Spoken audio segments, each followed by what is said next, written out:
तो दादाजी के एक दोस्त थे सदाराम। उन्होंने कहा, अरे गिरधर बेटवा को वो बात तो बताओ पानी वाले भूतवा के बारे में। तो दादाजी के दूसरे दोस्त ने कहा, तो बेटवा ई घटना के बारे में हमरा के तब पता चलल रहल जब हम छोट रहनी। ये घटना कुछ 1990 में भयल रहे। सज्जन दादा ने कुछ याद किया और कहा, अच्छा तू पंडुबुआ के बारे में बतावल चाहत रहा। तो सदाराम दादा ने कहा, हाँ हाँ वही। सज्जन दादा ने कहा, अरे तो हम बतावत बानी, तोहार भाषा में ना बूझी हो। तो सज्जन दादा ने आगे कहा, तो ये बात साल 1980 की है। दरभंगा में एक छोटा सा गांव था जहां पर एक छोटा सा तालाब हुआ करता था। उस तालाब में कई लोगों की डूब के कारण मौत हुई थी। इसलिए शाम के समय में उस तालाब के पास जाना मना था। असल में शाम के समय में उस तालाब के पास कोई भी नहीं हुआ करता था। बिल्कुल सुनसान रहती थी वो जगह। और जब से लोगों के डूब के मरने की खबर आने लगी थी तब से लोग वहां जाने से कतराते थे। असल में उस वक्त मैं और सदाराम हम दोनों ही उसी गांव में ही रहते थे। हमारा ननिहाल जो था वो हमारी अम्मा ने हमें उस तालाब के पास जाने से साफ मना कर रखा था, लेकिन उस वक्त हमें इसका कारण पता नहीं था। वहाँ पर एक और मेरा जिगरी दोस्त था भीमा, बहुत ही ज़्यादा बदमाश था। वो किसी की बात भी नहीं मानता था। हमेशा वो कहा करता था जो उसके मन में आता था, और यही कारण था जो उसे ले डूबा। उस साल गर्मी के दिनों में थे तो मैं और सदाराम वहाँ गए हुए थे। वो तालाब मेरे गांव से 1 किलोमीटर की दूरी पर था और हमारा वहाँ जाना मना था। मुझे याद है उस साल उस तालाब में बहुत लोगों की डूबकर मौत हुई थी, और उसका कारण कोई हादसा नहीं था बल्कि पनडुब्बा था। बहुत सारी कहानियाँ प्रचलित हैं पनडुब्बा के बारे में, और कहा जाता है कि ये वो लोग हैं जिनका जीवन बड़ा ही दुखदायी था और इनकी मौत डूबने के कारण हुई थी। पनडुब्बा पानी में रहने वाले भूत होते हैं जो कभी भी पानी से बाहर नहीं आते, लेकिन जो इनके निवास स्थान के पास ज़्यादा समय तक रहता है और जिस पर उनकी नज़र पड़ जाती है उन्हें ये खींचकर पानी में ले जाते और मार देते थे।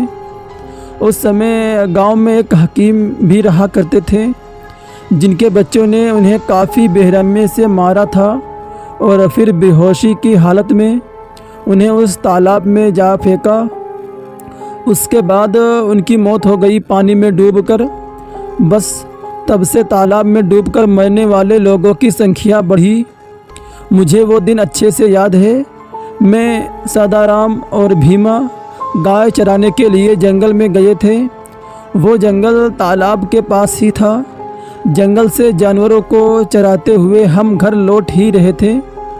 उस समय शाम हो चुकी थी। बाकी लोग जो जानवरों को चराने के लिए आए हुए थे वो सब घर जा चुके थे। जगह बिल्कुल सुनसान पड़ा हुआ था। घर आते समय वो तालाब अच्छे से देखा जा सकता था। हम तीनों वापस लौट ही रहे थे कि वापस आते समय भीमा उस तालाब के पास रुक गया। तो मैंने कहा, क्या हुआ भीमा, अचानक क्यों रुक गया तू? हाँ। तो वो बिना कुछ बोले ही उस तालाब की तरफ जाने लगा। वो तालाब सच में बड़ा ही रहस्यमयी तालाब दिख रहा था।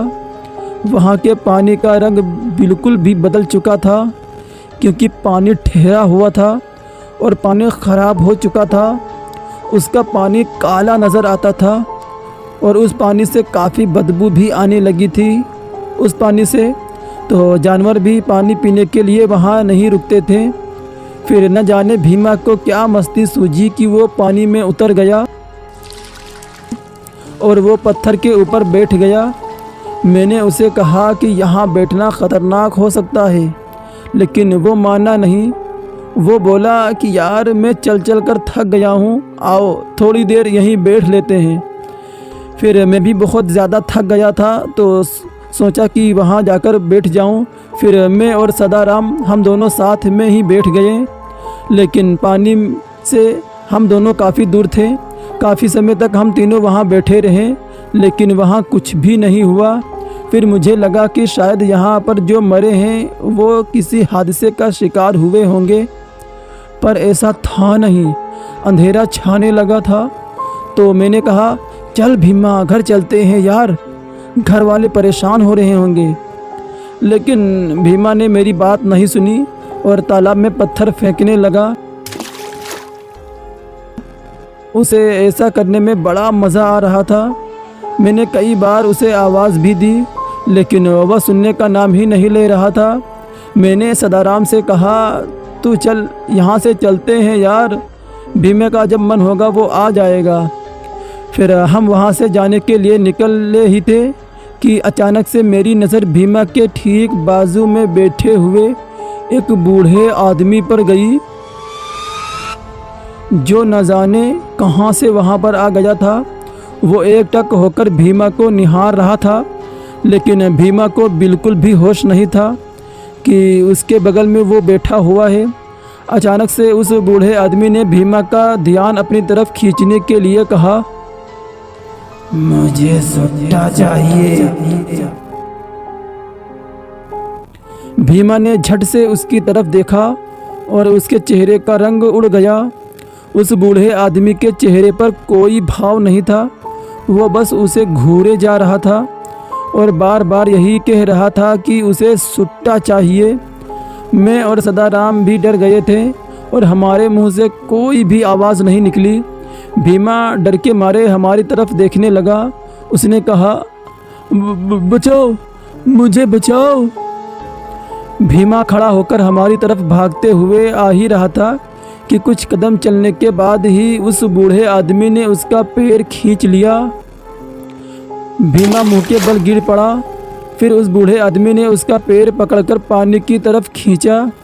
भीमा मदद के लिए चिल्लाने लगा। उस समय हम बच्चे थे, हमें कुछ समझ नहीं आया कि हम क्या करें। बस एक बात दिमाग में आई कि हम अपनी जान बचा के वहाँ से भाग जाएं, तो मैंने वैसा ही किया। हम भाग निकले वहाँ से गांव जाने के लिए, ताकि किसी को मदद के लिए बुला सकें। भीमा की चीख सुनाई देती रही हमें, लेकिन डर के मारे पीछे देखने की हिम्मत ही नहीं हुई। हम गांव गए और गांव वालों को सब कुछ बताया। भीमा के घर वाले भागते हुए तालाब के पास गए और साथ में हम सब भी थे। जब हम वहां पहुंचे तो देखा कि पानी फिर से बिल्कुल शांत हो चुका है, मानो कुछ देर पहले वहां कुछ हुआ ही नहीं था। हमने आसपास अच्छे से छान मारा, लेकिन हमें भीमा कहीं नहीं मिला, यहाँ तक कि उसका शरीर भी नहीं मिला। उसके घर वालों का तो रो रो के बुरा हाल हो गया था। सब यही कह रहे थे कि पनडुब्बा भीमा को ले गया। शायद जिस हकीम की मौत हुई थी उसी की आत्मा ही को हमने देखा था। बाकी तरह की भीमा की तरह ही कई लोग उस तालाब में डूबे और डूबकर मर गए। एक और किस्सा है इस पनडुब्बे का। असल में हमारे उसी गांव में जयंत नाम का एक लड़का रहा करता था, जो उम्र में हमसे 5 साल बड़ा था। जिस साल भीमा की मौत हुई उसी साल उस हादसे के कुछ दिन बाद जयंत ने भी पनडुब्बे को भी देखा था, उसी तालाब के पत्थर पर बैठे हुए। उस पनडुब्बे ने जयंत से भी सुट्टा मांगा। जयंत ने हमें बताया था कि उसकी हालत भी उस समय बहुत ही ज़्यादा ख़राब हो गई थी। जब उसने उस पनडुब्बे को देखा तो उसे लगा कि वो भी मारा जाएगा, लेकिन उसने होशियारी से काम लिया। उसने ऐसा बर्ताव किया कि जैसे कि उसने पनडुब्बे को ना देखा है और ना ही उसकी आवाज़ सुनी। जब उसने ऐसा किया और बार बार पनडुब्बे के आवाज़ देने के बाद भी उसे नज़रअंदाज किया, तो पनडुब्बा वहाँ से खाली हाथ चुपचाप जाना पड़ा और पनडुब्बा वहाँ से चला गया। सब उसकी ये बात सुनकर हैरान रह गए थे।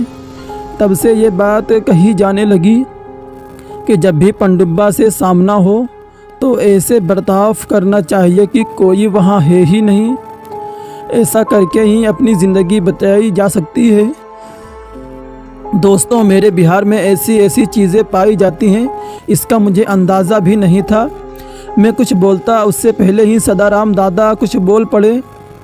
अरे ये सब छोट छोट कहानी बा हो का तोहरा लोग के पीपल के ऊ चुड़ैल के कहानी याद बा, कैसे वो एक लड़की के कब्जे में ले रहल। तो दादाजी ने कहा, अरे हाँ, अरे वो बात हम कैसे भूल जाई, बहुत ही डरावना रहल वो बात। इसके बाद दादाजी ने अगला किस्सा सुनाते हुए कहा, तो दोस्तों आगे दादाजी की क्या कहानी होने वाली है। कहानी में बहुत ही मज़ा आने वाला है और अगली कहानी इससे भी ज़्यादा डरावनी होने वाली है। तो प्लीज़ इसी तरह की डरावनी कहानियाँ सुनने के लिए हमारे इस चैनल को सब्सक्राइब करें और बेल आइकन को भी दबाइए, ताकि हमारी जो भी नई वीडियो अपलोड हो सबसे पहले आप तक नोटिफिकेशन पहुंच सकें।